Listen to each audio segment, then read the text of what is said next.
પ્રદેશના નોઈડામાં પગાર વધારાની માંગને લઈને મોટો બબાલ સર્જાયો છે। ખાનગી કંપનીના કર્મચારીઓએ ઉગ્ર પ્રદર્શન કરતા તોડફોડ અને આગજનીનો સહારો લીધો, જેના કારણે સમગ્ર વિસ્તારમાં અફરાતફરીનો માહોલ સર્જાયો છે।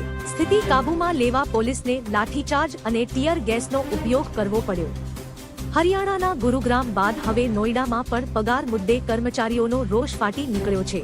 નોઈડાના ફેઝ 2 વિસ્તારમાં આવેલી મધરસન કંપનીના કર્મચારીઓ સોમવારે મોટી સંખ્યામાં કંપનીના ગેટ પાસે એકત્ર થયા હતા। શરૂઆતમાં શાંતિપૂર્ણ લાગતું આ પ્રદર્શન અચાનક હિંસક બન્યું। ઉશ્કેરાયેલા કર્મચારીઓએ રસ્તા પર ઉતરી આવી તોડફોડ શરૂ કરી અને આસપાસ પાર્ક કરેલા અનેક વાહનોને આગ ચાંપી દીધી। પરિસ્થિતિ વધુ બગડતા પોલીસે તાત્કાલિક ભારે બંદોબસ્ત ગોઠવ્યો, પરંતુ હિંસક ભીડે પોલીસ પર પણ પથ્થરમારો કર્યો। પરિસ્થિતિ કાબૂમાં લેવા પોલીસે લાઠીચાર્જ કર્યો અને ટીયર ગેસના ગોળા છોડ્યા। હાલમાં વિસ્તારમાં ચુસ્ત પોલીસ બંદોબસ્ત ગોઠવવામાં આવ્યો છે અને સ્થિતિ કાબૂમાં હોવાનું કહેવાઈ રહ્યું છે। સમગ્ર ઘટનાએ સુરક્ષા વ્યવસ્થાઓ પર પણ સવાલો ઊભા કર્યા છે।